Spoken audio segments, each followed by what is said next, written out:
Hello and welcome to Geekverse Sidequest, your weekly stop for video game news, reviews, and more here on the Geekverse Podcast Network. I'm your host, the space diving Dylan Mustang, with me, the trickster Kirklin Patzer, back from his trip. Welcome back to the podcast realm. Oh, now you're the outcast. You're changing on the fly on me. How are you doing, my friend? I'm doing really good. This is my first podcast, since I've been back from my trip, so it'll be nice to just iron out the wrinkles, as one might say. But no, I'm excited to be here, talk about some showcase, and just to chat with you. It should be a good time. You just got a multiverses tattoo. So I know I'm inked. You're ready to do some side quest action. So a couple of quick shouts here. The Arkane retrospective. It was a bit of a false alarm. I don't know what happened, if this was my error, someone else's error, or just a weird glitch. But that episode just went up on Saturday morning. That it had like my placeholder title, which was like, don't upload yet, please, and stuff. So thank you to SBubs in the Discord who screenshotted that. I was like, what's going on here? We put that down, then I put up all the other stuff. So it's actually up officially now. Nice. You got some images on there. You got your description and whatnot. The episode was fine. It was listenable as it was. It just didn't have all the bells and whistles on it. So that is up now, which was a very fun episode. 3 hours of Arkane ranking goodness. So everyone should go check that out. And it made me think about this, Kirklin. So we know recently there was like I think this is mostly like LinkedIn, people diving in on LinkedIn. So you don't really know with LinkedIn posts, but I guess Arkane Austin after Redfall is gearing up, trying to get some more hires going on. It looks like they're going back to immersive sims. That's what it said, in like they're hiring for like immersive sim type things. Now, of course, this is diving in. This is going off of very little here, but here's my thought. What do you think? Would you be excited or interested if Arkane Austin's next title was a Dishonored 1 remake or remaster, or like next gen version? Is that something that you think would be warranted? Or because I was just thinking, like, I feel like this would be a good next move for Arkane Austin after this Redfall thing. We know that like after Prey, like Raph and a bunch of that team left the studio, and so Redfall was a lot of rehiring, and I think a lot of people left throughout the development is the things we've heard. So I feel like that studio is probably in a bit of a weird place right now. And I feel like that could be a good way to like rally the team around something that a lot of people who work there probably love Dishonored. Right. So yeah, what do you think about that idea? Is that interesting, or is that just kind of like, we don't really need that yet? I feel like honestly, I would rather them just focus on another area, mostly because going through the retro for Arkane and stuff, I realized that like that first Dishonored game, I don't like to say it's dated, but it's just it was a great first title in the Dishonored franchise. So just looking at that compared to like Dishonored 2, it's like, why remake Dishonored 1 when we have like a nice clean copy of like what an upgraded version would be, which would be like Dishonored 2 or Death of the Outsider, things like that. And like I still go back and play Dishonored, so it's not like it's so unplayable that like it's really warranted. I don't know. I feel like that particular title doesn't really get me super excited, which is crazy because that's like one of my favorite games of all time. But I don't know. I just think it's good where it's at. It got that like I don't think it was called a remaster, but like the definitive edition, right? The definitive like edition. The there DLC, you go. And I think that was like that brought it from Xbox 360 era to Xbox One era. So I don't know exactly what other kind of up-res things they did, or if it was really just more of a bundling of all the DLC. I'm not too sure. Yeah, there might be like some texture things here and there, but like I don't think I'm really asking for that, or like calling out into the void for the Outsider to bring me the remastered edition of Dishonored 1. But I also like I guarantee if it comes out, I'd probably play it because I'm just such a Arkane head. I love that game so much. But it's a good question. Yeah, I mean, I was just like a couple things on it. Like, I feel like that could be something that would be easier and quicker to do, and maybe a good way to just kind of establish this new team with something. I feel like Xbox would be down to have that as like a Game Pass drop, which it would obviously be. Yeah. And I was thinking like you could do some fun stuff with it. Like you could bring Emily Caldwin in there as a playable character, and even if the lore wise that doesn't make sense, it could just be like this fun extra mode you could do. You could have her remove stuff from Dishonored 2, or bring Colt from like Deathloop, get him as a playable character. So I don't know, that's kind of like more dream stuff, and I just think it would be kind of interesting. But truthfully, I don't really want that either. I definitely in that retro talked about how, okay, this game, like, some of the textures don't hold up. There's more loading zones that I remember there being, and I think on new tech they could patch up some of those things, but it's still completely playable and doesn't need any of those. And like in the same way that I was just complaining, not even really complaining, but just when they did The Last of Us Part 1, when they did that remake recently, it was like, this is such a waste of like talented dev time. We do not need this yet. And so if that was my opinion for that, that would definitely be my opinion for this. Dishonored's not old enough, and it's still playable on like the current gen consoles and all that. So don't need it, but just thought it was kind of an interesting thought. Yeah. I do like that idea of just like having Emily Qualden as a playable character, or Cult or something, and it made me think of kind of how Ubisoft does some of their titles. Like I remember playing through, I think it was like Ghost Recon like Wildlands, and you can get like an Assassin's Creed skin for your character, and like they do that quite a bit in the Ubisoft universe, I guess you can call it, like for their games. It seems like they have a lot of crossover type things, which is fun if you're a fan of their games. It's not the most immersive thing having your character rocking an Altair outfit, but it's or optional, whatnot. right? You can, exactly. If it ruins your immersion, you don't have to use that stuff anyway. So yeah, exactly. I do like that idea, options. And I think that could be really fun if Arkane in a future title like adopts that, because I just think it'd be so sweet dressed up as like Colt kicking ass or whatever their next title might be. Cool. That sounds like really fun, especially if they're able to like take like the voice actor pull from that. I don't know, like contract wise if they can do that. I mean, it is their property, but I don't know how all that works. They can make it happen. But yeah, other stuff in this episode, we're going to talk about, like, there's a bunch of games that I've been playing, and you've been gone for a few weeks, so I know you've been on the road, but maybe you had your Switch, played some other stuff. And then we're also going to break down the THQ Nordic showcase, which had some good stuff in there. But staying on the Arkane train for a second here, you had mentioned to me, this is like before a cast, it was never on air, that you had been playing some Deathloop again. Yeah. And I'm curious if you've done more of that. And I just want to know like a little bit more about like what you're doing. Like, are you like hunting for Easter eggs and secrets and like doing other quests that you would never done? Because I feel like it's not really the game that you replay to like do the main quest again. You know, if you want to do cold stuff, there's a lot of bonus secret things you can do, or you could just play as Juliana and have that more competitive experience. So how's that been going? Yeah, no, absolutely. I haven't played it since I got back from my trip, but I was playing it like quite a bit before I left, and yeah, I was having so much fun of just going through.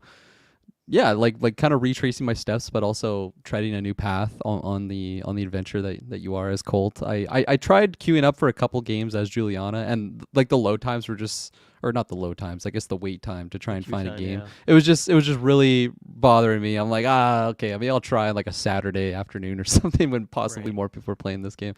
So I didn't really get too much action on as Juliana.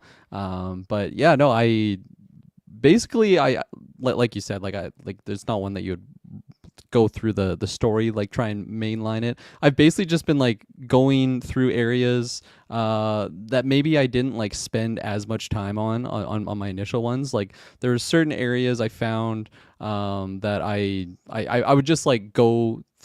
This is speaking on my first playthrough, that I would go through them to just like get the actual objective done, and then there were certain areas like Updom that I would just spend time like exploring and just having lots of fun with.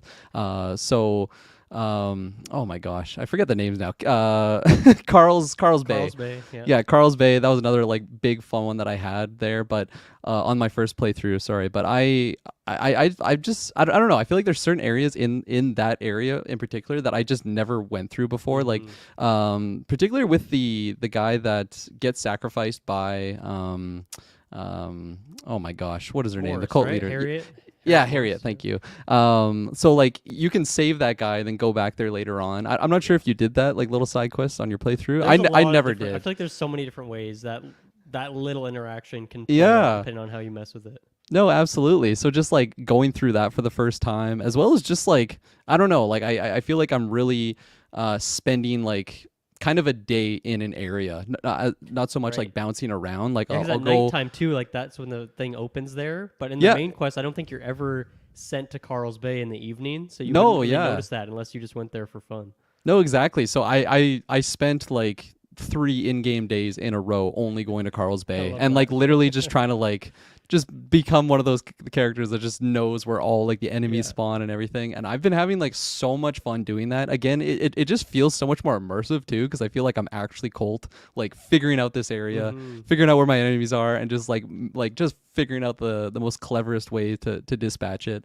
I've also had some, like I said, I had some issues getting into a game as Juliana, but I've been getting invaded by Julianas like so often throughout my playthrough now, and it's just been so much fun. Whereas before, it can be kind of frustrating if you're like, okay, I want to do this specific quest at this point in time in the day.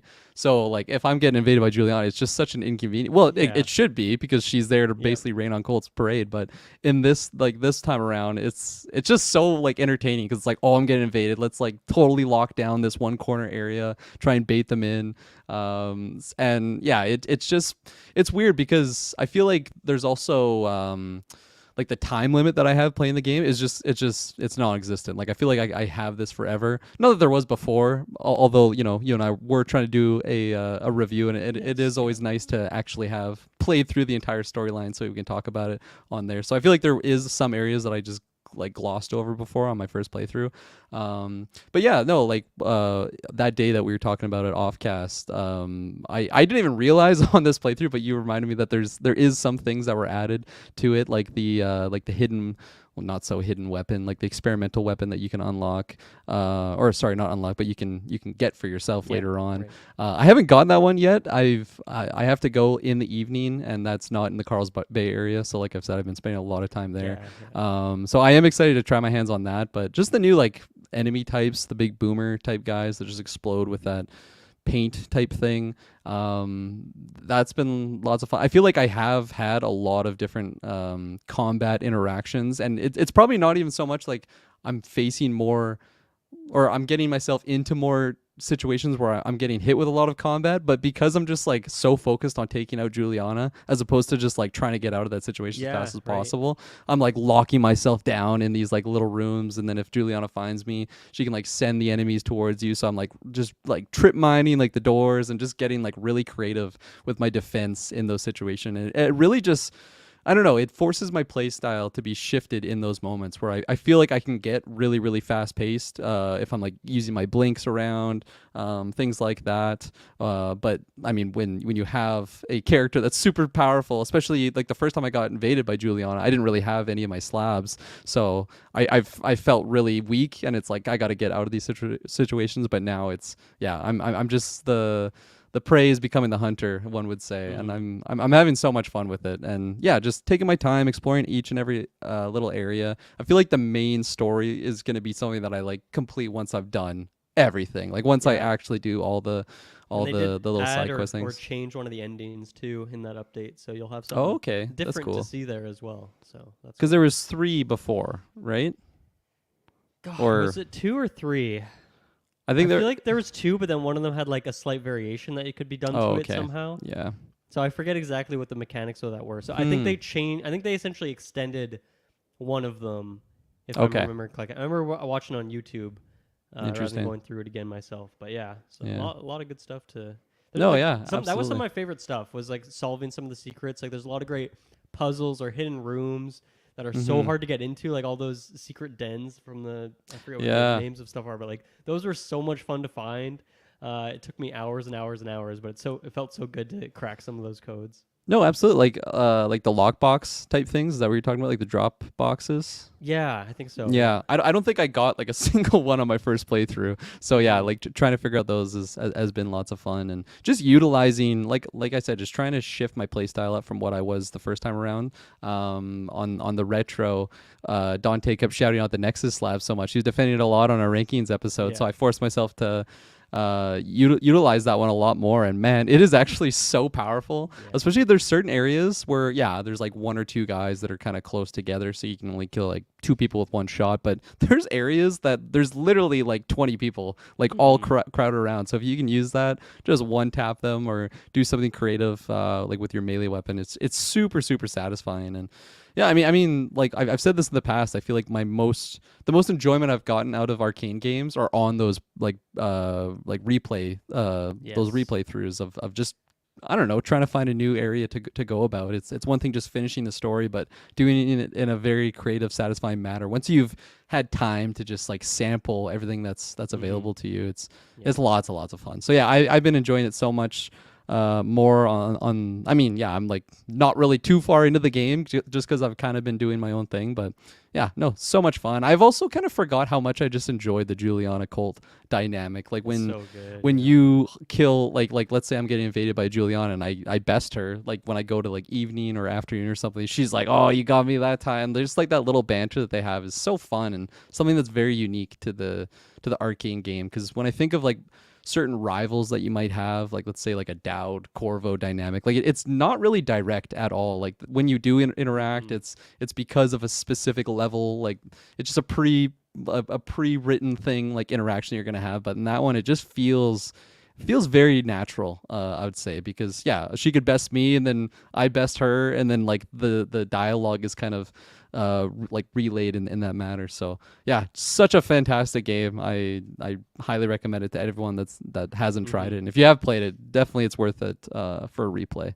I'd say. Yes. Yeah. Go back, turn those quest markers off, and just Yeah. explore, and you'll get a 50-hour experience of just like great stuff to indulge in. So That's what I did this time definitely around worth too. I it. try to like minimize the HUD as much as possible, and yeah, just get lost in the world. I mean, you'll learn it pretty quick because you're going to be going through those 4 maps pretty damn quick. Yeah. So go play Deathloop, and then go check out our Arcane rankings where we talk about all that good stuff. That was a very fun time. Next up, so last time you were on, Kirklin, we had done I should say you did the review for Pikmin 4. And that review was very fun for me to just talk to you about it and got me hyped on Pikmin. And so what I did is I finally booted up Pikmin 2, which I, of course, bought that combo of games when they first hit the eShop. And that was weeks ago now. So now I've pretty much completely, well, I'm not going to say completely, but I've almost beat the game. And we'll get into where I'm at in it, but I want to talk about this whole thing. So yeah, I've played like a good 12 hours of Pikmin 2 now. And one thing that I've heard from other reviews from Pikmin 4 that I've listened to since our episode was that a lot of people have made a comparison that Pikmin 1 and 3 are quite similar mechanically, and then Pikmin 2 and 4 are quite similar. Oh, okay. And so I definitely related with that almost immediately in terms of this game still has like there's only so much time in a day, but you have an infinite amount of days to like complete your goals. It doesn't have that 30-day time limit like the first game had. Yep. The caves are a huge part of this game that you were talking about, or like the sub levels. Yeah, I think is what they call them. Sub level. Yeah. And then you don't have Ochi, but you have like another character, which I guess they implemented for co-op purposes. So it's just like 2 versions. Like you have Olimar and Louis. But you control them separately, and you can have them on other sides of the map, and you like quickly like GTA 5 like switch between them and do stuff, and that creates some really interesting dynamics. So I guess that was maybe the most surprising thing for me, is that like, man, a lot of the things that they seem to have gone to for Pikmin 4 seems like Pikmin 2 introduced a lot of those things into the series, and now it makes me even more curious to go to Pikmin 3 and see if Pikmin 3 went back to that formula, the first game, of having like a more strict time period, maybe less of a focus on the sub-levels and all that thing. So it's been just really fun in the last few months, honestly, just getting deep on Pikmin with you and going through all these games. And yeah, I definitely want to get Pikmin 3 knowledge going on now so I can see what the difference is there. That's very surprising that those new, because to me they were brand new mechanics. Obviously I'd only played that first title, but just hearing that the sub levels were in there, like that dynamic of switching between characters, because I thought that was brand new to the franchise, but here we go. So I am very curious actually to see what the Pikmin 3 difference is there, if it is the step back or they got rid of certain mechanics because they thought it just, I don't know, wasn't really appealing to the player. Yeah, we'll see. But first, I want to talk about the story of this game. The story is fucking wild. So in Pikmin 1, it's a very simple story, right? If you are Olimar, you're like part of this like delivery company, whatever it is, and you crash land on a planet, and you have 30 days to get your 30 spaceship parts back, and then you go back to your planet, and that's it. There's no other characters. There's like, enemies in this planet, but it's just you and the Pikmin. And at the end of every day, like Olimar does his little journal entry where he shares some fact or how he's feeling and stuff like that. This game goes way off the deep end. There's so many characters introduced in this game, and the story, the GameCube era just like had a ton of these big CGI cutscenes that me and Taylor were actually talking about last week on Sidequest. We did a little GameCube retrospective sort of episode. And so this game starts off with like a really sick cutscene, and it's essentially takes place right after Pikmin 1. So you are Olimar, you arrive back on your planet, and you show up, and your company, in the 30 days or so that you've been gone, because your ship broke down, the company has gone under. It has gone bankrupt, and there's like all these liquidators like trying to like take all the company's stuff. And your boss is like, okay, it seems like there's a bunch of treasure on those planet that you were on in the Pikmin 1. So you're going to go back to that planet. You're going to go get a bunch of treasure. And that's like the story setup for the game. So rather than you getting spaceship parts in this game, your spaceship's functional and you're just going to recover treasure to essentially pay off the debt of the company. But then like getting the updates from this boss, rather than Olimar having his daily journal updates, you'll get like a message from your kid or your wife or your boss, or never really Olimar. That's maybe my downside with that story stuff, is I still want a bit of Olimar's thoughts on these things. He ends up taking a back seat and sees other characters that are kind of inserting story into it. But there's this whole storyline of the boss who's like trying to avoid these liquidators. So he's like living under a bridge. And then he's like, but I've made some, and a couple days later, he's like, but I've made some friends living under this bridge. And like, they're really good people. And like, he's clearly like kind of delirious at this point. I was like, this is a very surprising narrative. Not like from the perspective of what the first game was, but also just like Nintendo in general, having this storyline of this guy just like dodging like taxes and like living under a bridge and whatnot. It's fucking wild, and it just made me laugh. And it's so much more expansive than the first game in that way. And it is fun to have little dialogue from your kid who's saying like, you know, I can't wait for you to get home, or like mom's being really annoying. I'm excited to see you, and these little things too. And so the setup of the stories that you're going with, I think it's another one of your sons, like an older son of Olimar's. So it's Olimar and Louis are the two characters. And the game starts out in a way where like you kind of somewhat crash land on this planet. Your spaceship doesn't break. But then Louis goes missing. And I thought that would be like a big part of the narrative, but you find him in like 5 minutes, and then you're just working together for the rest of the game. So that was kind of a weird plot point. But it made me realize something, which is, I don't think we've talked about this before, but I remember hearing this fact that like Olimar's name is supposed to be like kind of a reference to Mario, because it's like all the same letters with the exception of the L. You know, like Olimar is like Mario, like almost like Latin kind of. And so I feel like that's what they did with Louis, where it was supposed to be like Olimar and Louis, as in like Mario and Luigi, as like this duo. So that's kind of cute. I don't know. I think that's somewhat intentional, so I like that. But I gotta say, like, that's probably one of my favorite parts, is having the second character that you can control. Yeah. Because it makes this element where you can send one of your characters out to go get Pikmin to go gather a bunch of pellets or enemies, and then they'll bring them back to base, and then you don't have to run back to base to gather them, pluck them. Your other guy will be back to the base, and he can just then grab that new troop and then send out, and you can almost like switch around, and it just gives you a lot of variety, and it takes away some of the tedium of having to go back and forth all the time, which I think is a good addition. And then that also makes it easier if you're in a situation where, let's say I just want like reds and yellows on like one of my guys, and then I can put like purple on the other one, then I can keep them in like separate groups and control them that way. So that helps in that way too. But yeah, it's a really interesting addition, which I really think they did for co-op purposes. But I thought it was really cool that even in single player, they allow you to still have that same level of control. And obviously you can't micromanage it like an RTS. You can't really, you can have them do things at the same time, but like you can't really, because it's not a top-down view and mouse and keyboard and all that. But it still is like a really great addition, and so it's cool that they kind of took that idea with Ochi and instead gave him like a slightly different moveset. But with Ochi, you can still like control your own Pikmin, right, on your own, right? Yeah. Oh yeah. Yeah. So you get like that similar mechanic there. That's really cool, because one of my favorite things about Pikmin 4 is actually just all the different characters that are in it. You don't have a Louis with you that can like pick and throw Pikmin as well. Is Louis in the game at all?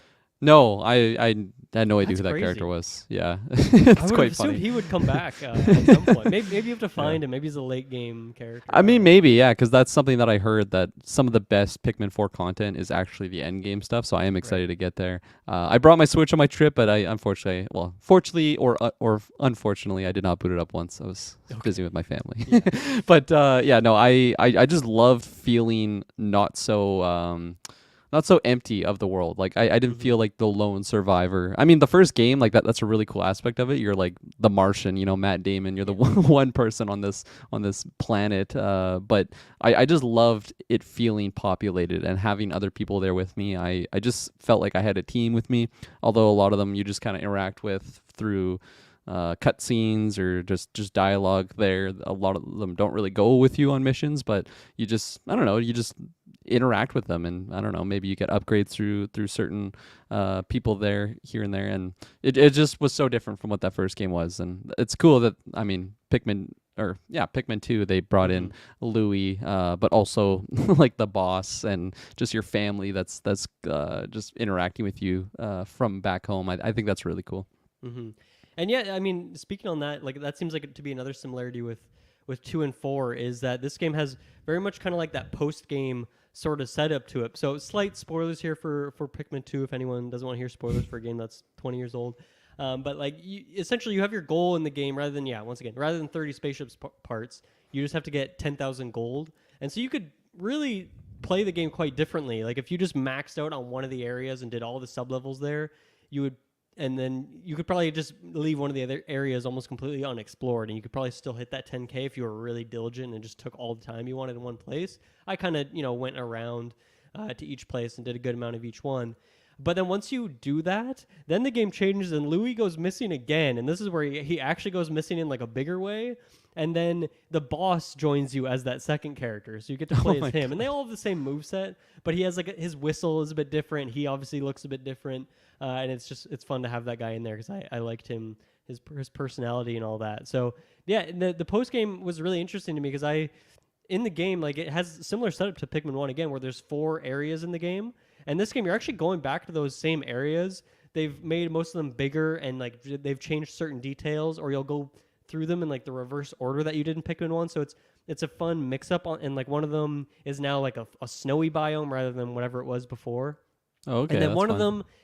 of them they did not redo, and then they added like one fully new area. So I thought that was kind of an interesting choice as well, that they're reusing like in a lot of ways probably the same assets from that first game, and then just adding and extending and largely going underground with these sub-levels. But yeah, like the 4th area in the game, one of 4, you do not get until the post-game. And I was like looking frantically to find it because you unlock them by going into different sub-levels, and you'll find like a little piece of a globe, and that's when you can then go to the next area. And so I was like, man, I don't know. I feel like I've gone through most sub-levels, most caves. I'm not finding this globe. I don't know where this 4th location is. And then turns out it's just like a post-game thing, and your ship's like gold at that point. You're swagged out in treasure, and that's when you get that last area. So really interesting structure, and then from that point, it's supposed to be definitely about just like a collectathon, and it goes like.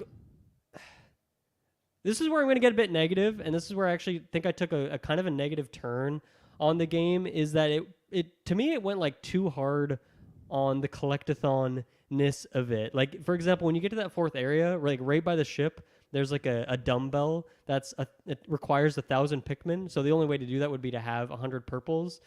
And so that, to me, I don't think that's like a good challenge necessarily. It's just like, okay, I guess I just got to farm a bunch of purples if I want to get this piece of treasure. Like maybe that's a good thing, a goal to go for in the long term.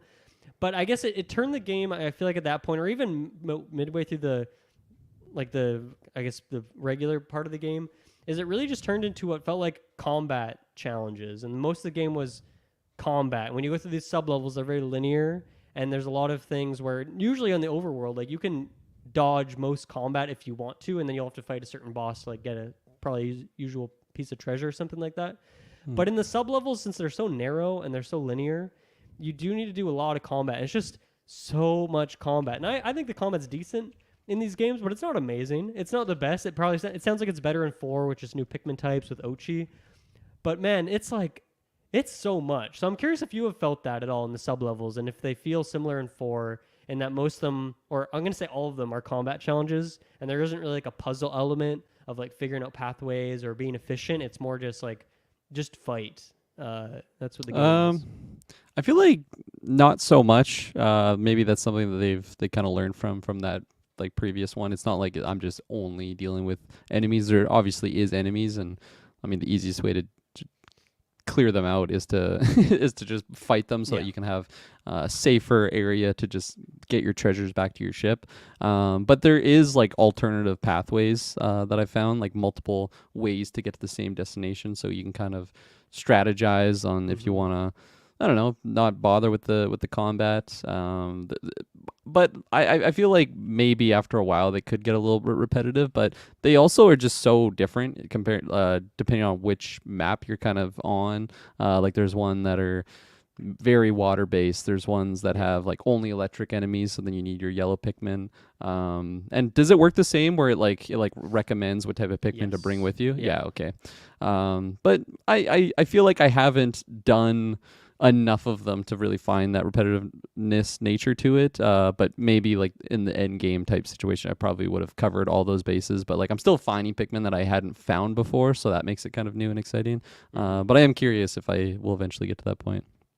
Yeah, I think the point for me that it just got really frustrating was I was like, okay, I get like these sub levels, I can kind of avoid them if this is not the content I want to do. I don't really need to do this. I'm in the post game at this point. I just Yeah. kind of want to find Louis and like get the what I'll say is probably the true ending, and then like I'm good. I don't need to get 100% completion in this game because I'm not loving the combat necessarily. But then like the section where you get Louis is like, man, you got to go through like 7 or 8 sub levels, and a lot of those have like I'll say unavoidable combat. And then at the bottom of that, you have like this huge boss fight with like this really tanky boss. And at this point, like I'm down to like 30 Pikmin or something because I have to go through all these sub levels. There's no way to get new ones on the way down. And like I had 30 and I was fighting this boss, and this boss was really, really easy. It was like extremely easy to dodge all of his attacks. So I could have kept doing it and just like kept throwing Pikmin at, wait for him to start doing his startup move, and then I grab my Pikmin, run away, wait for him to be done that, and then throw them on again. But like I don't know, I would Googled it midway through. I'm like, am I even doing this right? And it's like, yeah, there's just like 5 parts, and each one of them has like an insane amount of health. And with 30 Pikmin, it was just probably going to take me like honestly probably a half an hour to like just Oh my knock this gosh. boss down. And it's like it's not compelling combat. It's just like super tedious because I didn't have all 100, or maybe I had lost some purples that I needed in that moment. And so I just left that cave. I'm like, this is not worth it. And then that was kind of it. Like I haven't gone back to the game since, and I honestly don't think I will, and that kind of sucks to me. Like I didn't really have a satisfying ending in the way that I feel like the first game was so much more succinct, and I feel like that 30-day time pressure really added attention to the game, and it added like an edge, and it was so hard to, you couldn't just like grind Pikmin for days at a time like you can in this game.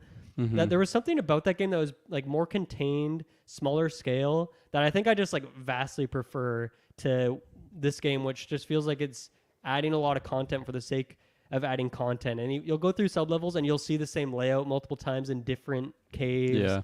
And that kind of like got on my nerves a bit. And you know, the caves too, I really like the idea, and obviously they don't have the time there, so you can just be in a cave for a very long time. And I think to me that also kind of ruined the flow a bit, where I really like that like these succinct like 15-minute roughly days, and you can try and do as much as you can, like being efficient is a thing. But in these caves, especially if one has like 7 or 8 sub levels, like I feel like sometimes I'm in a cave for like an hour, and it's like that's not the experience I want from this game. So I don't know. I feel like the first game just fucking nailed it, and it is in my opinion like truly like a perfect game. It truly is. And I feel like this game just tried to add so much to it, but it didn't really think about the consequences of that. Even like on the menu, I know there's like a challenge section where you can go and do individual challenges, and I can't imagine finishing the main game and getting 100% completion and then feeling like I need more. Like there's already so much in there, but it's all kind of more or less the same. And there's like a ton of enemy types and whatnot, but like the combat is still like you pretty much just switch Pikmin types and throw them at them, and maybe you throw them at a specific part of the body. Yeah. And like that's kind of it. Like it's a little too simple for me to want to just grind combat and grind like building up Pikmin types that I can have such a number in my convoy that I can endlessly do battle without just losing my troops. Yeah, absolutely. I'm very curious as to what you'll feel about the new Pikmin game, because obviously like there is no time constraints. Sub levels kind of work the exact same where you have unlimited time in them. Right. Personally, I definitely prefer like the outer world versus the sub levels, although there me is too. still some good stuff in there. I did find the combat, at least like with the inclusion of Ochi, like that is a big difference where That you can sounds like really do good, charge yeah. attacks, and just comboing like with your certain Pikmin, like with the ice type, just freeze them and then do like a charge attack with Ochi. Like that is definitely different from what the first game is. But I could also see myself just getting kind of annoyed with it. But fortunately, like the fact that you have so many different enemy types, like just the unique enemies are really cool to come across. I haven't really been bored with that yet. And for the collecting, I feel like because it caps me out on my specific Pikmin that I can have, I like, although I have all the time in the world to go get a lot more Pikmin, I don't really find myself having to. Maybe I'm just not murdering them all that often, or the game's just giving me enough for kind of what I have to do. Where do you get ice Pikmin in Pikmin 4? In Pikmin 4, you get it in the sub level, I believe. Are they those like flowers that you like throw other Pikmin into and it converts them into ice? Because that's how it works in Pikmin 2. Like the purple and white, like you'll have certain flowers in the sub levels, and you can throw like 5 Pikmin in of any color, and then it'll convert them. Okay. So you're like, you can't really ever like. And all the playtime I've done, at most I ever had a time was like 25 of purple or white. Okay. It's just, unless you, I guess, go in the same cave day in, day out and just like keep going to that same flower. And I guess you could grind it if you want, but I'd say playing more authentic, or maybe not authentic, but more in just a casual way. I never really had a huge supply of them.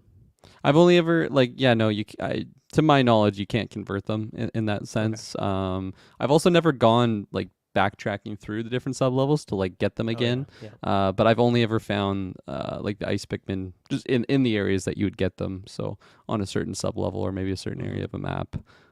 Same with like the blue ones.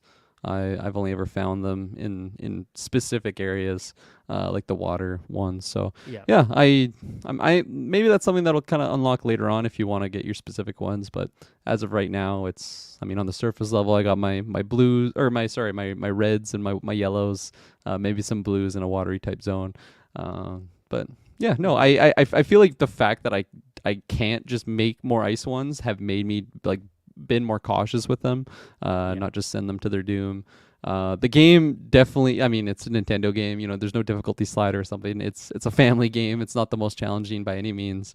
Like the combat I found to be just very easy if you know your strategy.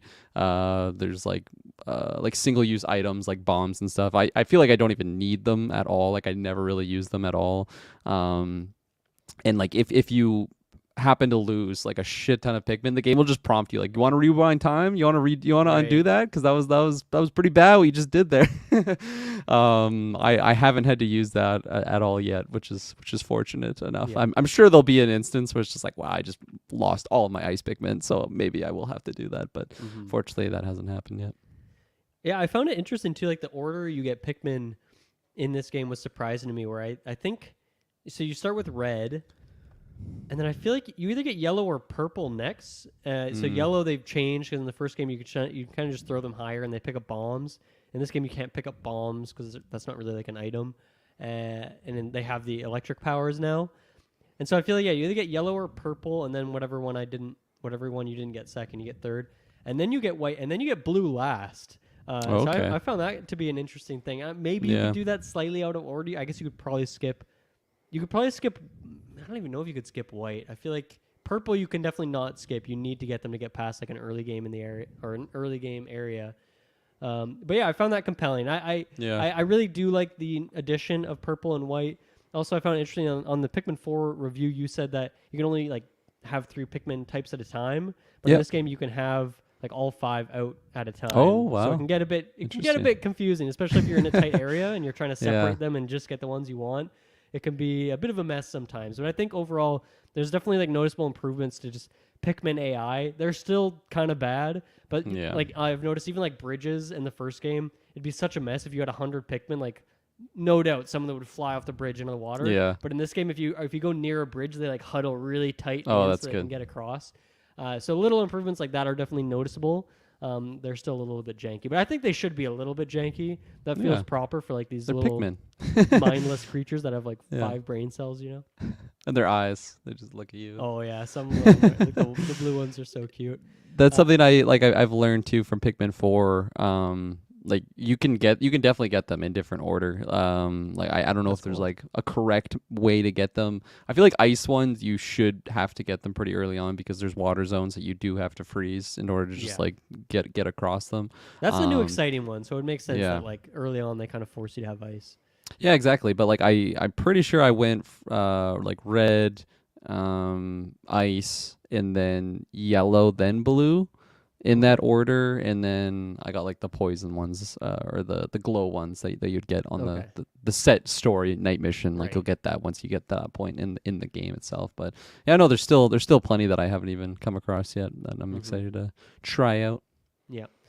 And I also found this was cool too. One or maybe two of the caves that I went into, and I got really deep in. There's like one of the bulborbs who's cruising around, and he has a bunch of little babies that have little like a Pikmin leaf on it. And if you take out the leader, you can like recruit his little bulborb dudes. They're Oh almost my like gosh. I think the idea is that if you're really deep in a cave and you've lost some Pikmin at this point, you can like recruit these guys in that makes a sense. temporary way to help you get a little bit stronger in combat. Because when you leave the cave, they won't like follow you out. You can't recruit them and like build up an army of bulborbs. But I thought that's a really smart mechanical idea, and I wonder if it's used. It doesn't seem to be used very often, but maybe it's supposed to be just like a little exciting thing in a couple more difficult caves. But I thought that was cute. I'm guessing you might do that in Pikmin 4 at some point in one or two caves. But I thought that was kind of cute.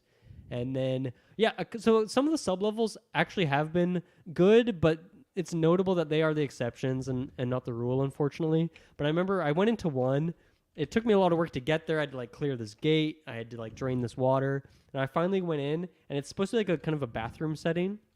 But it honestly just looks like the bathrooms from Saw 1, and it's dark in there, and like the music is like really trippy, and that was amazing. Like, that was one of my favorite parts in the game, was going through this freaking Saw bathroom in Pikmin. And then another one too that like really surprised me, because most of it kind of have like this generally generic art style. But I went in and presumably went to like a child's bedroom. It's kind of like a playroom, and there's all sorts of toys and like building blocks that are outlining the areas, the edges of the level. And that was really cool, because it was like a surprising and different sort of setup, and the kind of treasure you're collecting there is really fun and different. So there's definitely some good stuff to be found in the sub levels, but for the most part I just found it a bit too tedious, and it takes a bit too long for me. So I am very curious now if Pikmin 3 went back to the 30-day time limit, or not necessarily 30, but just a day time limit, and adds pressure on you that way. Because I think ultimately that like created some of the greatest highs for me in Pikmin 1, and that feeling of just barely getting 30 parts on day 29 or day 30, whatever it was, right by the wire. Like, that was such a great feeling, and I don't think this game can get me there just because it's lower stakes the whole way through, you know? Yeah. So it's an interesting idea, right? Like, the first one's much more contained sort of experience, where this is much more expansive, and I guess I just preferred that more contained version. But yeah, this gets me excited to go to Pikmin 3 at some point. I'm going to give myself a break from Pikmin here. I'll probably come back to that like maybe next year, because I'm going to be pretty busy here in September, and I don't want to start a new game before Starfield at this point. And then Pikmin 4, I don't know. I'm still trying to decide if I should get that this year for like Game of the Year discussion sort of stuff to be in that conversation. So I'm trying to make that decision, because I feel like Pikmin 4 might be a better one to go to next before 3 for some reason. Either way, I'll come back to Pikmin at some point. But yeah, it's been really fun going on this Pikmin journey with you. Yeah, no, absolutely. It's been good times. I meant to ask too. In Pikmin 2 or even 1, I can't remember. Can you like upgrade your Pikmin by like having them like turn their little seed into a flower? Yes. Oh, okay, yes. You can. And then also in Pikmin 2, they have added like the ability to upgrade your character. It does not sound as expansive as Pikmin 4 in the way you've described that, but it's more just like there's 2 or 3 pieces of treasure I've found that have given me an upgrade. That it's pretty much just always armor. I don't know if there's other ones, but it's just like your character takes less damage from electricity, which is like not really that useful. You know, it's like it'd be better if like the Pikmin could get that effect, and other non-yellow Pikmin were the ones that could like dodge that damage at that point. But it's something, and it makes some of the treasure more interesting to find and more exciting to get some little improvements there. But yeah, the Pikmin 1 and 2 both have the ability to like suck up the nectar, which is such a funny little sound effect. And it's fun if you can like really space it to try and get them to like get like, sometimes you can get like 30 of them to fill up on one piece of nectar if you space it correctly. But there's also fucking greedy. So sometimes one guy will just suck up the whole thing by himself. So you got to space it correctly. It's a little bit janky, but yeah, that's definitely in both 1 and 2. Okay, yeah, there you go. I couldn't quite remember. So, Kirklin, it sounds like you didn't really play many games while you were away. Is that the case? Any other things you wanted to shout out here? Yeah, I will shout out a couple ones, although I didn't play my Switch at all. My brother-in-law, he's big on like the old school games. So he got an N64. Oh, Nice. I was gonna play Donkey Kong Racing, but the copy that he had at his Diddy house. Kong Racing? Yeah, sorry, Diddy Kong Like, Racing. I don't remember Donkey Kong Racing. That sounds hype. DK Racing, whatever Yeah. one is. There you But it was like the PAL version, which is like the European only Yeah. version. So Oh, it what's the it difference? runs. Yeah, well, it like requires different voltage or something. Like it just Oh, it does right. not work on the American consoles, which I was completely surprised about because I grabbed it and it's in the N64 case, which is like a VHS case. I'm not sure if you remember how like Oh, yeah. the cartridges came in the casing. But I'm like, Love this those. is such good quality. Like I'm very surprised. He's like, yeah, it's the PAL version though. Like it doesn't work at all. So that was a bummer. I was excited to play that. Did he But like order that like overseas? yeah, Like, no, okay. definitely. Yeah, he would have found As it a online. collector's item, or like did he not realize it wouldn't work? I think he ordered it with the intention to play it, and then it didn't work. So then he ordered another one. This is what he You can does. borrow my copy if you want. I have that cartridge, North American version. Nice, the North American one. He does he has two copies. He bought the North American Okay, one, the but that NTSC one version. was at their lake at their camp lot. He wants to set up like a projector and do like N64 races Nice. at the lake. So that'll be fun to do in the future. But no, he had a Sega Genesis as well that he Oh, okay. acquired, and man, that is my first console that I ever played in my life. Like that is my first console. So I super nostalgic. I like booted that up. He had Sonic 2, which is one of the games that I had, and playing through that, it was just so nostalgic. Like it's been years since I played it, but it just was so familiar. Like I knew what levels were coming up. I knew what boss battle. Like I knew what I had to do in those moments. All the great. audio cues Love was that. just super nostalgic. So that was lots of fun. I played MK3, Mortal Kombat 3, which I think I had 1 or 2 back in the day, so it was slightly different. But man, it's crazy how like arcadey that game really feels. Like it just feels like they ripped it from the arcade where you have credits. Once you run out of credits, it just goes to like it like basically rolls the actual credits, like the game credits, saying that you like lost the game, and then it goes to the main menu, and then you can choose your fighter again, and then go through it. And then when you lose, it's like 10 seconds countdown, like Yeah. continue, and then you have that. I guess a lot of those like Dreamcast and Genesis games were ports of Just- the arcade yeah. games. They were Yeah. one-to-one Abso- versions. No, exactly. And I feel like I never really thought about that until going through it. Like now with my, adult eyes peering on it. And then the other game that we played was it was actually like a Marvel game. It was X-Men and Spider-Man arcade, which I guess Arcade or Arcadia is a villain in the Marvel universe.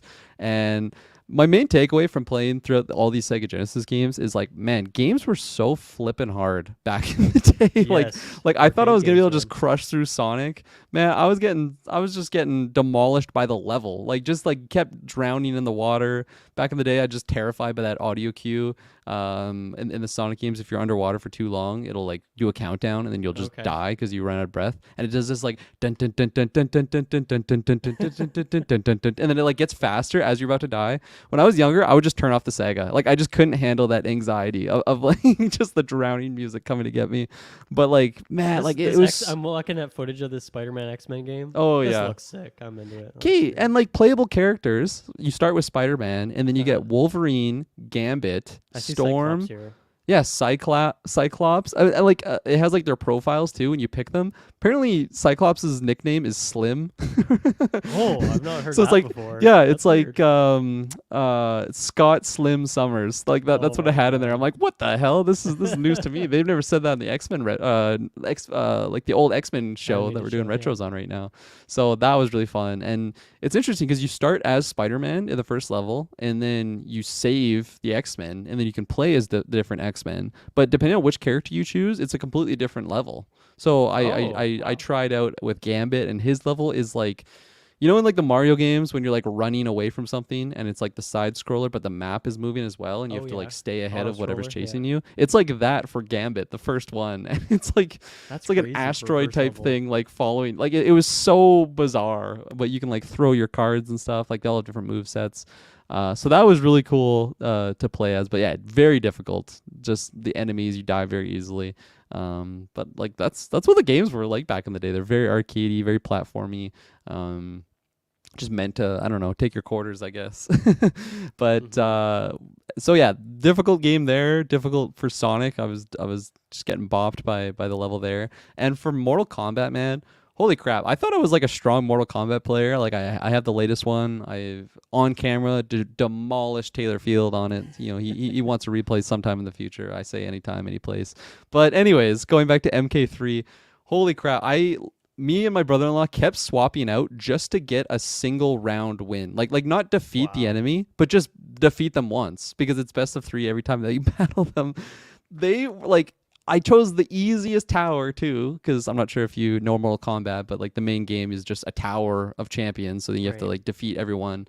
I chose the novice tower, and I was getting bopped by everyone. I like could not even get a single KO.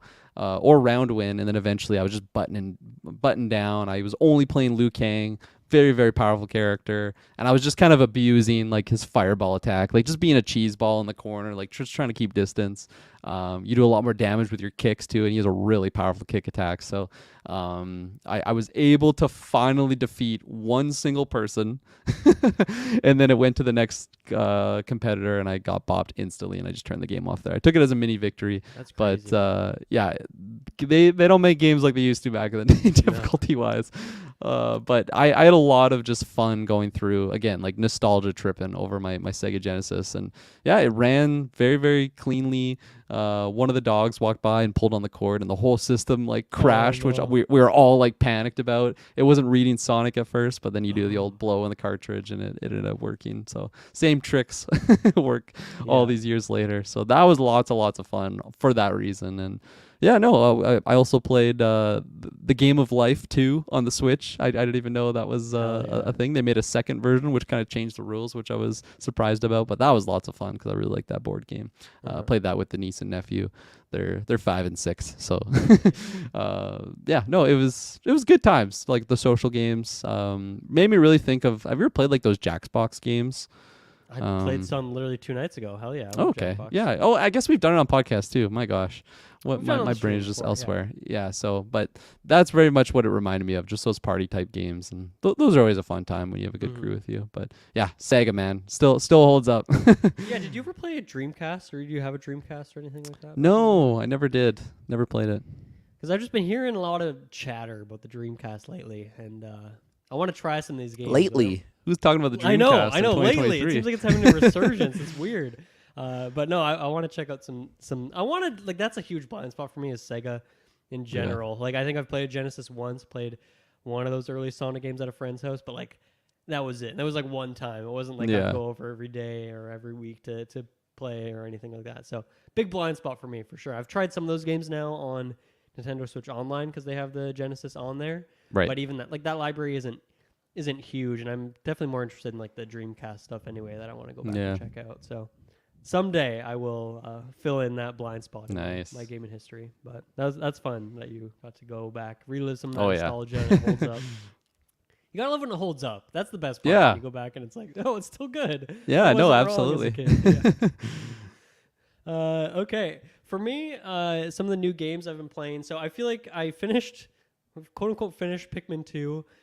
And I was like, this is kind of a bummer. Like, I feel like I need something new, something fresh to play, and something not super long or involved that I can jump into while I'm just kind of getting through the days until Starfield comes out. And, you know, this year has been kind of a weird year for me, where at least compared to the last 2 years, I feel like at this point in the last 2 years, I'd played so many games in the first half of the year, and I had so many things that I was so passionate about. And this year, it's kind of been like more mid-level on the excitement for things. And I was like, man, I feel like one thing I'm missing this year is some cool, fresh, weird, interesting indie games. I feel like that's kind of what I need to fill the void right now. So there's 3 games that I picked up. The first one I want to talk about is called A Space for the Unbound. This came out in, I think, January or February, and went on my wish list right away. And I don't know why I didn't pick it up when it first came out, but it was, you know, on a Steam sale recently, so I picked it up. And I wanted to bring this one up first because I feel like this to me seems like a Kirklin game, not gameplay-wise necessarily, but I think the setting is something that you'd be very into because it seems kind of Studio Ghibli-ish. It's definitely anime themed in its setting, and I'd say even some of the tropes as far as I can tell there. But this is a really cute, wholesome, but also dark game. It's really got a lot going for it, and I highly recommend it. It's essentially a 2D side-scrolling game where you exist as this kind of teenage boy in this town, and you have your girlfriend, and you're going around doing fun stuff in this town. You're getting up into all sorts of hijinks. It very much feels like a kind of slice of life anime sort of thing. And I don't really watch those, but that's kind of what I picture what those shows to be like. But Pretty this much. is definitely one for me where like the pixel art is so freaking good. Like they have this shading on everything is like this red maroon color, and I don't know. I'm just such a nerd for pixel art right now because I'm doing a lot of it myself. And whenever I see a game like this, I'm like, this is just some of the best pixel art I've ever seen in my life. But like the shading is so good, and the music is amazing. I was just listening through it today, and like song after song, I was like, this is going in my playlist for video game music. This is going in like every single song. It's so freaking good. The dialogue is really wholesome and fun and witty, and has like so much character going on.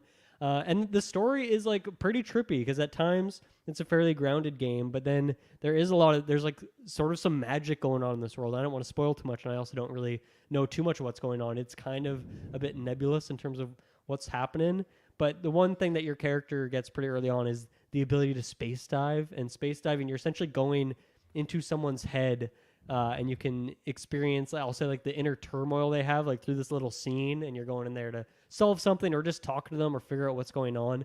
So it's not like Psychonauts in that it's like this whole huge level inside someone's head, but it's more just like a little thing that you can do in different characters who are having these certain issues going on. There's like a million cats in this game, which of course I love. And yeah, man, I really need to show this game out. It is fantastic. I don't know how long it is. I'm guessing I only have a few hours left. I've probably 2 hours in right now. But yeah, big recommend for me and definitely for you, Kirklin. Like once again, gameplay wise, not necessarily something that I associate with you, but I think the setting and the vibe and the dialogue and the characters, I think you would really vibe with. So you should put this on your wish list, I think. Yeah, no, absolutely. Thanks for putting it on my radar. It looks so beautiful, and like you said, like the Studio Ghibli comparisons. There's this one screenshot I'm looking at. I'm like, this is ripped from Kiki's Delivery Service, and The like color not a palette bad thing. is so good in this game. It's so Yeah. good. No, this could be a really fun one to put on for Shay and I to kind of go through together because that's Mhm. definitely up our alley. It just looks really cute. So yeah, Yeah. definitely add it to the list.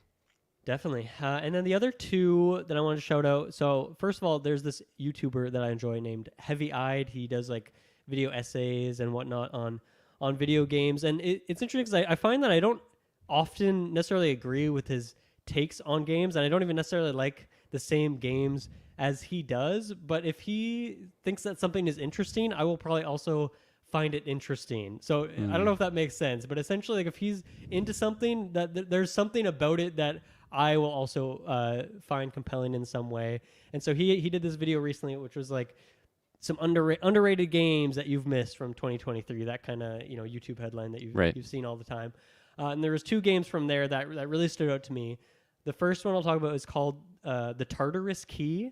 This is like a horror game with both these games have like very old school aesthetic. This one looks like kind of like a GameCube era, like PS2 sort of 3D graphics going on. There's some filtering on there that makes it feel like you're looking at on like a CRT. This is like kind of a horror puzzle game. And this is one in his video where I watched 2 seconds of it. I didn't even listen to what he had to say about it. The aesthetic was so good that I'm like, I am buying this immediately. I don't even care. Like this looks great. And I'm really glad I did. Once again, another hour or two into this one. And it's really good so far. I'm not a huge horror guy necessarily, but I've been trying to get more into it lately. And from that perspective, it's good. But I think more than that, it's like there's some really, really great puzzles in this game. Really good just environmental puzzles of looking at the things in your surroundings, figuring out what's going on, kind of solving little riddles and puzzles and all that.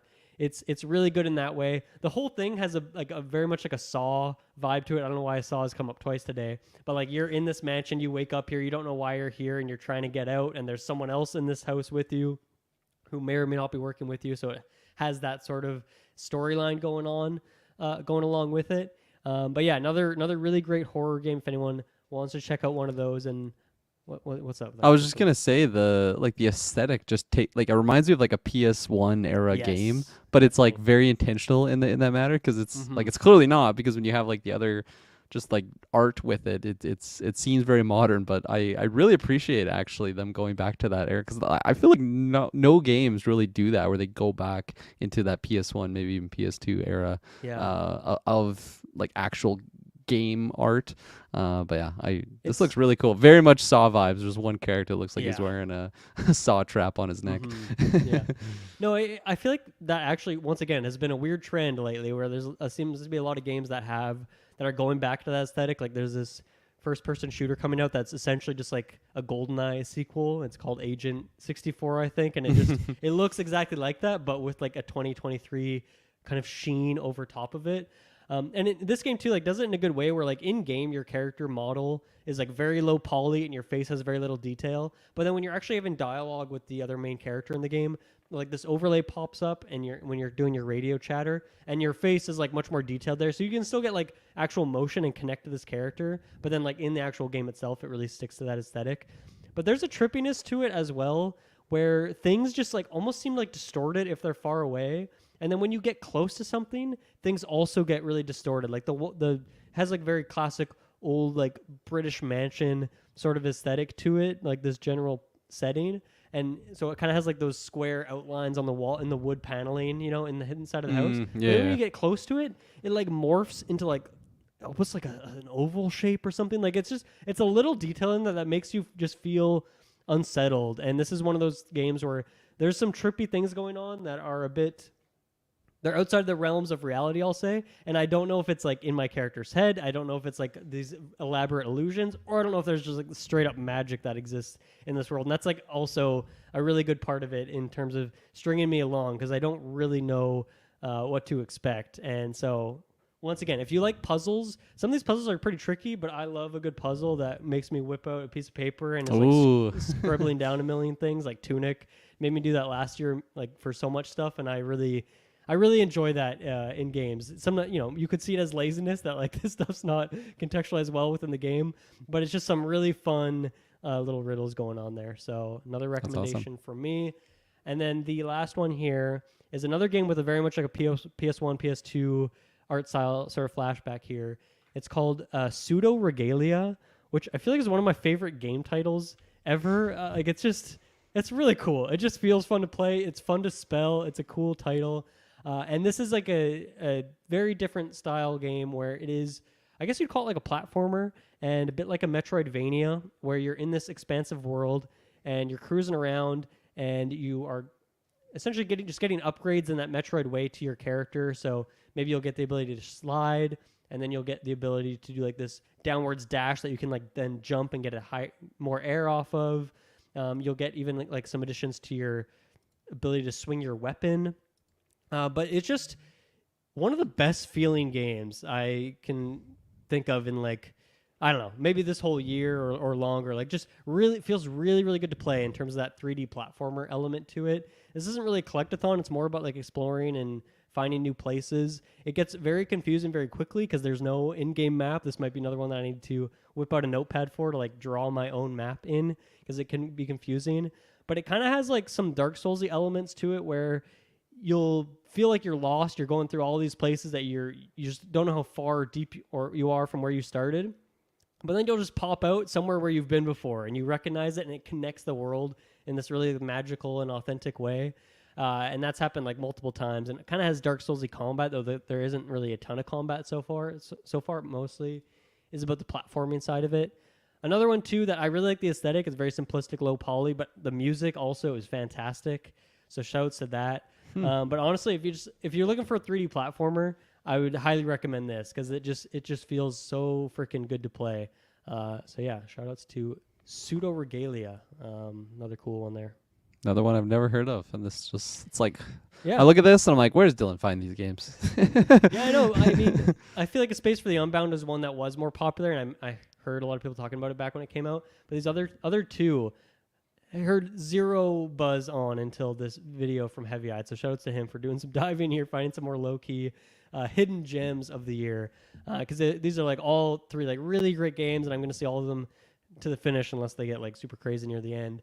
And it's what I needed. I needed a few more like heavy hitters on my top rankings list before we get into Starfield here. And I feel like that might be just the only game I play until the end of the year. I mean, I'm going to pick up Spider-Man. I'm probably going to pick up one or two of the Mario things, but I feel like I'm not going to have a ton of time for indie games coming into the end of the year. Yeah. Even though it's only August right now. I just already see that future coming up very quickly here. So there you go. There's some fun indie shoutouts.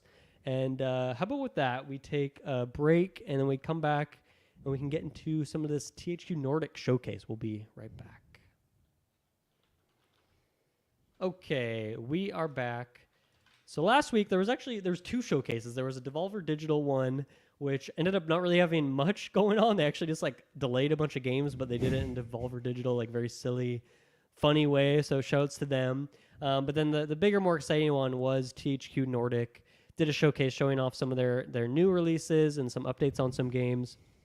Now, for anyone who doesn't know, THQ Nordic is under the Embracer Group umbrella. So we talk about Embracer Group a lot and this big nebulous. We don't know what's going on here, but they're just acquiring people left, right, and center.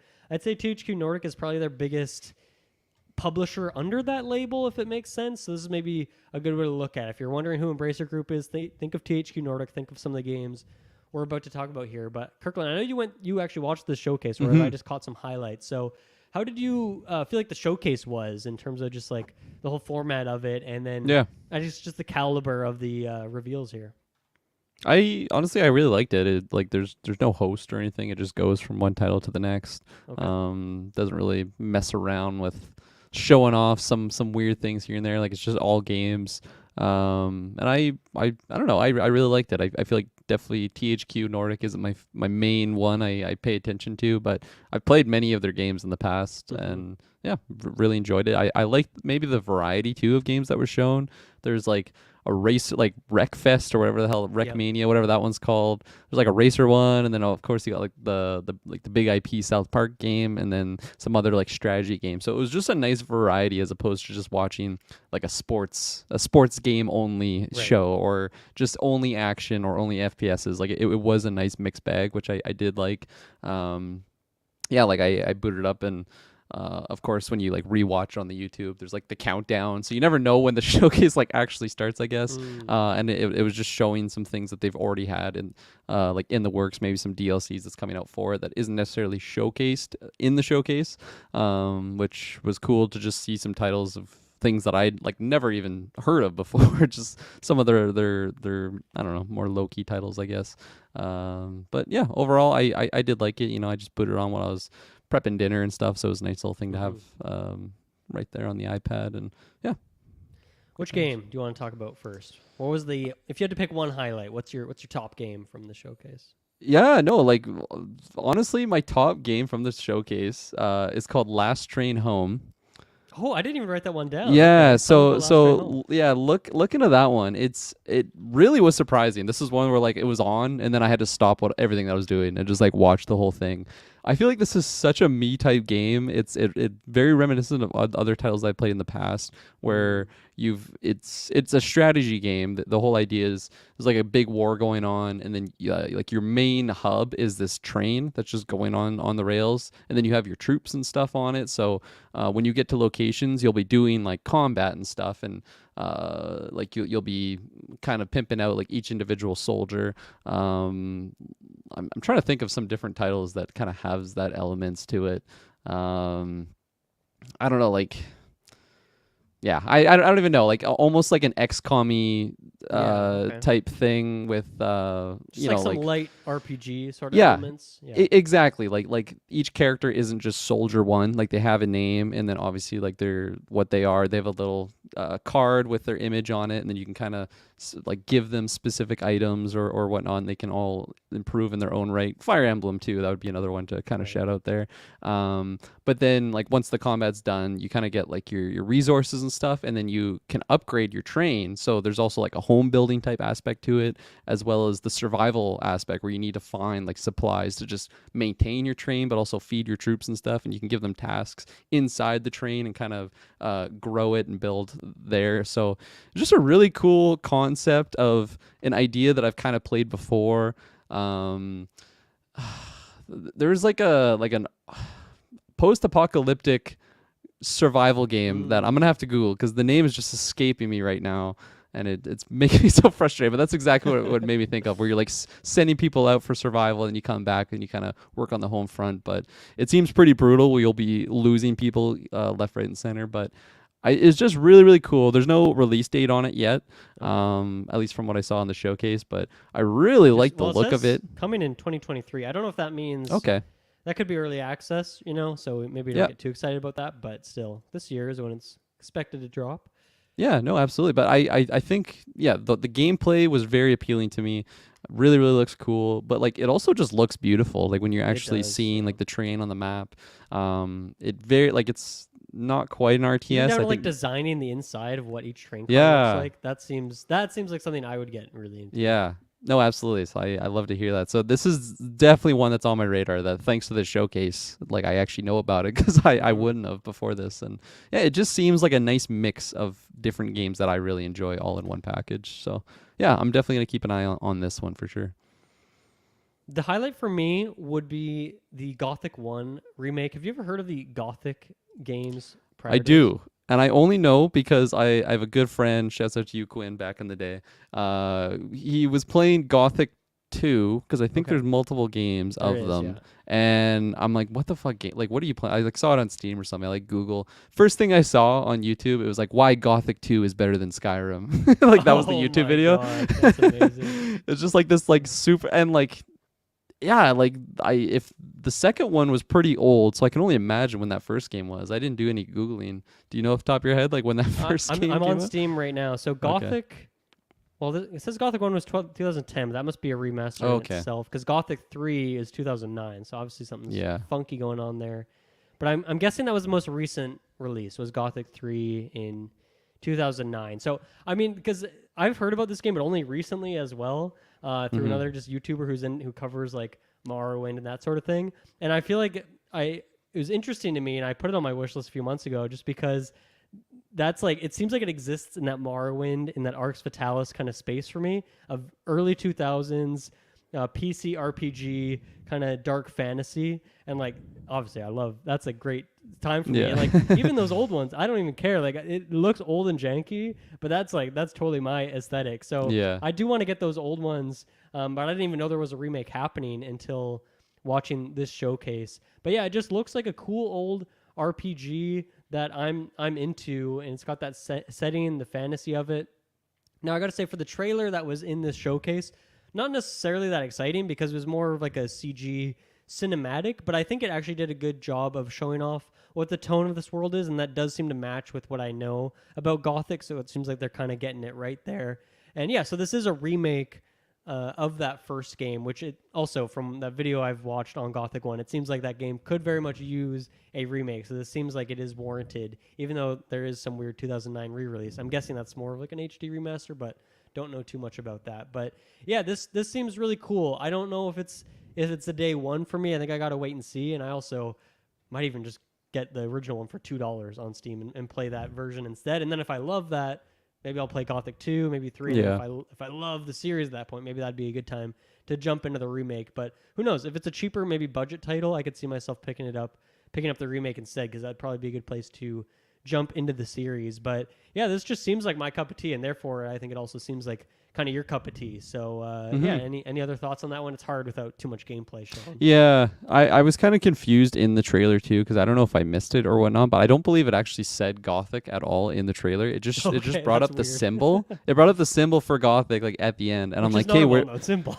Yeah, no, like it looked like the Witcher symbol or something. I'm like, is this some weird like look Witcher exactly game like the Witcher, thing? like I feel like that's got to be intentional, that they make it seem like the Geralt's like necklace. Yeah, the wolf symbol thing. So I was just super confused, and because there was no gameplay, it was just like, that really does nothing for me. Like, if I saw Gothic right there, I would have known what it was. It's like, okay, yeah, no, this is cool, getting ready for a remake. But I was just so confused. So I'm gonna have to rewatch that and see if it actually was missed, or if that was something that I turned down, put something on the burner, completely missed it. But yeah. Give me another one. What else you got? Yeah, probably a lesser known title, Titan Quest. Do you ever play Titan Quest? No. No. Okay, so they announced Titan Quest 2 in this showcase, and it's like a Diablo dungeon crawler type situation. Very similar gameplay. This was, again, shouts out to Quinn. Funny bringing him up twice on the same cast. We just I think he found this game on Steam for super cheap, and he actually bought it for me. Like he like it's one of those where you like buy like a friend pack or something. So he got one for himself and one for me, and it's just like Diablo, but instead of that world, it's in like this mythological Greece era, which I love. One of my favorite RTS games growing up is Age of Mythology, and just really cool. It's the same thing. Like you kind of have your classes, hunter, warrior, whatnot, and then you're just going through the world, and it was really fun to play through him on that. I never would have played it if he didn't just like randomly gift it to me, but it's like, man, this is like a different Diablo game. That's cool. So it was very surprising to actually see it on here, because I don't really know what like the fan base is for it, if a lot of people are like asking for this. I'm not really on the forums or anything for Titan Quest. I haven't played it in a few years now, but I don't know. This is just something, like I said, it surprised me. I thought the trailer was pretty fun. Like it looked pretty good. It was just a cinematic, but I still thought it looked pretty cool. Just to set the tone for what the world is. Obviously, yeah, I'm a fan of that mythological Greece era. So I don't know. Depending on how it looks, I could see myself like trying it out at least, just just for the sake of jumping back in, especially if I mean, who knows, if Quinn's out there and he wants to jump back in Titan Quest 2, I'll probably play with him. But I mean, like, Diablo 4 too, that's still something that I do want to try at some point. So I feel like I'm just not really itching for this type of game, but it was still surprising to see it here. And I don't know, I kind of I'm not going to say I hope it does really well, but I'm just curious as to what it does, like numbers-wise or review-wise, if a lot of people see this as a real true to form, like old-school dungeon crawler RPG. Yeah. Because the first game, like I haven't played Diablo 4, but like Diablo 3, they really like simplified, like customizing your character, and I remember it being a lot more like the old school ones where you have to like you could waste your stats if you don't do it properly. Yeah. So I'm curious. Diablo 4 is definitely back into that. Oh, okay, that's cool. That's cool to hear. So yeah, I'm curious just to what the leveling type mechanics or character building type situation is, if they go really hardcore on the different gear that you can have. I don't know. I just like to see a maybe competitor to that type of, like, I know Diablo is not the only game. Like you have Path of the Exile. I think that's another really big dungeon crawler. The second game. of that's coming out soon as well. So it's there definitely you a competitive space right now. Yeah, no, absolutely. But still, it's one that caught my eye, and I wanted to write it down. Yeah, I'm on the Steam page once again here. So there's the Anniversary Edition. Is that the one that you have played for Titan Quest? I'll pull up my Steam. That came out in 2016. So I don't know if that means, and this is no, it would have been before that. So you would have played like the old school one, maybe like yeah. That's kind of interesting then that it's finally. Well, I guess so. There was the original one, and there was this Anniversary Edition in 2016, which even has DLC for it. So I assume they did some add-ons, and so I guess it makes sense now. 7 years. So yeah, kind of interesting. It seems like it's taken a while to get these games out, but it's obviously got some sort of fan base if they are making more of them. And yeah, that Titan Quest Anniversary Edition is on 75% off right now on Steam, so probably a good time to pick that up. And there's some DLC packs for that. Ragnarok, you got Atlantis, Eternal Embers, so some cool stuff to check out there. But yeah, this looks cool. Yeah, absolutely. The other one for me that I thought looked really interesting is this game called Space for Sale. And, funnily enough, like this actually gave me some Pikmin vibes, which I think is one of the reasons I was interested 100%. 100%, yeah. But you're kind of, once again, it seems like maybe stranded on a bit of an alien planet rather than playing as, well, you actually are like another little spaceman, so you're quite similar in that way. And you're kind of just building out, I guess it maybe seems like a bit more of a resource gathering, base building sort of experience where you're building like power pylons and connecting different things to the grid, building out different structures. It seems like you have a bunch of little alien dudes that are with you in that Pikmin sort of way, though I feel like in the trailer they were never actually doing anything. They're mostly just like standing around. So I don't know, maybe I gotta watch a different trailer or watch the trailer again. But then I think what I thought looked super cute was like the little vehicle you can use and drive around. It's like a little like Mars rover sort of thing, and that looked really fun. So yeah, this is another game that went on my wish list, and I'll have to wait and see on it. But it looks really cute and looks very fun. So that was definitely a highlight for me. That one looked interesting to you as well? Yeah, no, just for that like Pikmin aesthetic, and I feel like I didn't fully understand like all the things that you can do in there. But I don't know, it looked cute, and I really did like the aesthetic. That was one that I saw on like the poster for it, like before I even watched the showcase. So I definitely had my eye out for it. I don't know. I don't want to say it like blew me out of the water because I like had expectations for it, but it looked really cute, and I'm curious. I saw that you can sign up for the closed beta for that one on the showcase there. So who knows? Maybe I'll have to put in my little email there. Yeah. The other one that I want to shout out was Tempest Rising. This is just a straight up RTS game. It looked very StarCrafty type Looks really good. The vibes visuals are and amazing. Visuals, yeah, that was the biggest takeaway for me. It seemed like they had like a little hub type situation where you have like a cutscene with like dialogue options. I imagine that's like going through the campaign, but in the top left corner it had what did it say here? Yeah, you have like your armory, commissary, whatever that is, a doctrine. I don't know. So it seems like you can kind of like change things outside of like the actual RTS map, which would impact, I guess, your overall just troops and whatnot, which kind of like StarCraft 2 had. Like I remember going through the campaign, you can kind of upgrade your soldiers. It seems like with the armory aspect, it looks pretty similar to that. So I don't know. I love RTSs, so obviously this was definitely up my alley. I'm not really at like a loss for RTSs. There's still many that I want to play. I think the number one on my list right now that I want to get to first beyond all these is like Dune. I really want to get that game still. Yeah. Yeah, Spice Wars. So I don't know, but I'm gonna keep an eye out for this one. Maybe in the future, if it goes on sale or something, might pick it up because it looked really good, and I love my RTSs. We had a couple kind of licensed games here. So there's TMNT, The Last Ronin, which people were talking about in the Discord. Very little info on this, and this is more of like a cinematic, more of a reveal trailer than anything else. So I don't know what the gameplay looks like. But I was just very surprised by the tone of it. I picture TMNT as a very bright, colorful, zany, goofy sort of aesthetic. But this was instead very dark. The color palette, just very much black and white. And it seems more serious in its tone. So I don't know if this is just like an offshoot thing of TMNT where they had this at one point, because I honestly know very little about that IP. I really enjoyed TMNT Shredder's Revenge last year. That was really fun.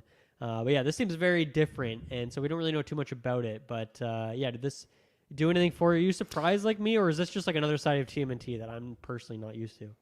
I was surprised, especially like I just came off the movie, and that vibe is very different than what this one is. Love the movie. I highly recommend it. So I was very interested in this. I think I was slightly let down that that's all we got. Like I did want to see more, but that's just because I'm a glutton. I wanted it right then, right now. But I'm definitely gonna keep my eye on this because I think it's a positive surprise that it had that aesthetic to it. I feel like I just kind of, they don't have it in them to stay away from that arcadey kitty type vibe that they have. But yeah, here it is, like the black and white. What was the title too? Is like The Last Ronin. Like it seems very mature for TMNT. So I am very I don't know, just keep an eye on it for sure. Speaking, quick offside tangent here. Speaking of liking movies, I just watched D&D last night. Oh, nice! I loved it. Yeah, it was so it's much great, fun. Yeah, it was great. a great adventure. The like special effects, and there's a lot of practical effects too. Really good, and like really good. The way they used both of them in terms of like what the scene needed. Like there was that one like fish they brought out of the water, and the fact that they made that out of like that huge fish. That scene. And like the fact that they made that with like practical effects rather than doing CGI for is like.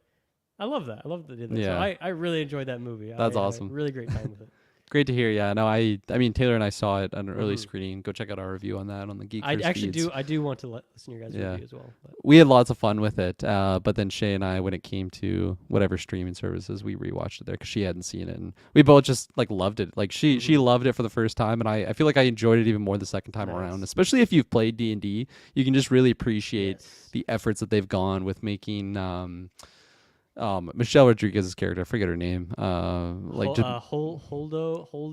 or something. Yeah, something like that. But like Holga, yeah, just like they really make her a dumb character, and they like every comment that she has just like is because her strength is so low, but her intelligence is so low, but then her strength is super high. So just like that aspect to it, and as well as just the little landmarks, because they are in the D&D world, like that was just really fun. With all that to the side, it's just a fun movie. I thought it was funny the timing of it as well, because they name drop Baldur's Gate a bunch in the movie because that's just like an established D&D thing. Yeah. And the fact that game just came out and I just watched this movie like right at this time was kind of a funny connection, which I guess I should have mentioned at the top of the show.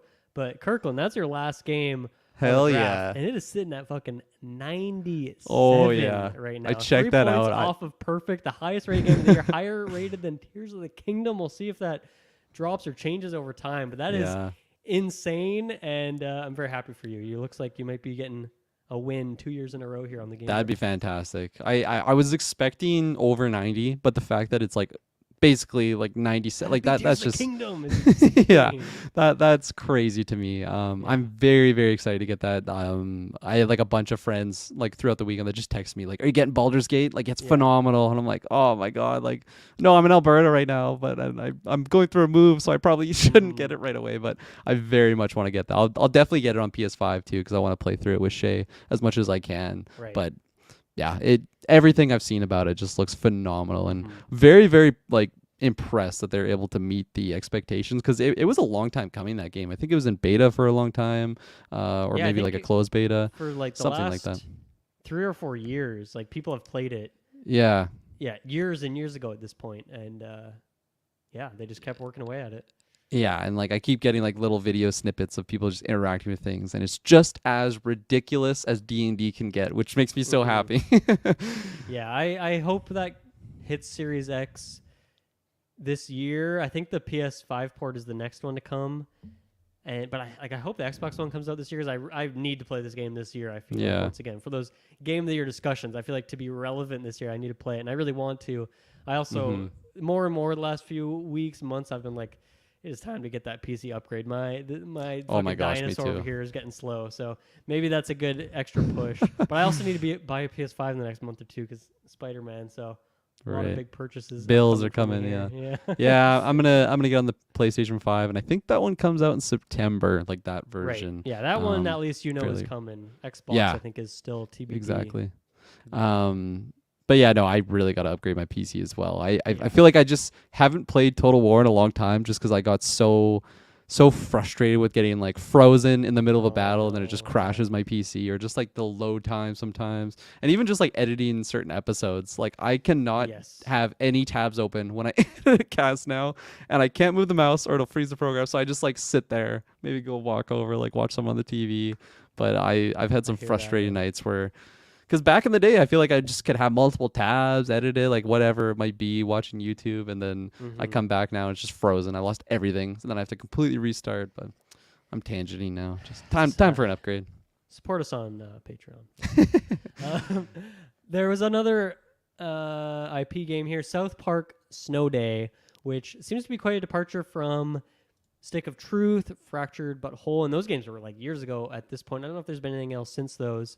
But yeah, this is more of a co-op multiplayer sort of experience. Seems to be more of like a battling heavy kind of game rather than RPG, which I don't even think Fractured But Whole was RPG. I think there's more Stick of Truth as the RPG one. Never played those games, so I'm not too knowledgeable on them.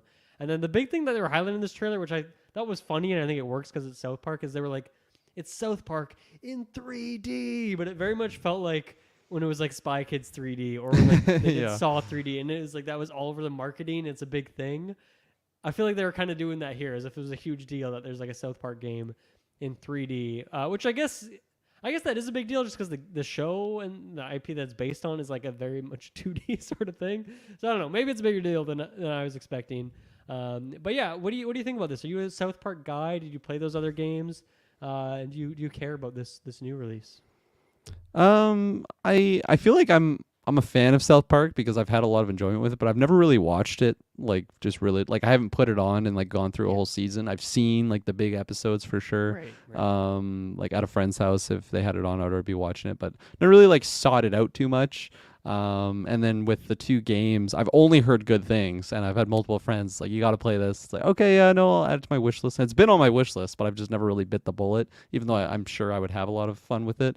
I feel like this one could be that, though. I feel like it could get me through the gate. For the co-op angle, maybe? Because of the co-op, yeah, exactly. No, exactly. And even like, not expecting game of the year stuff, but I could definitely see myself having a good time with co-op in there. And Yeah, I mean, the South Park comedy will be littered throughout it, I'm sure. So I could definitely see it being a fun time.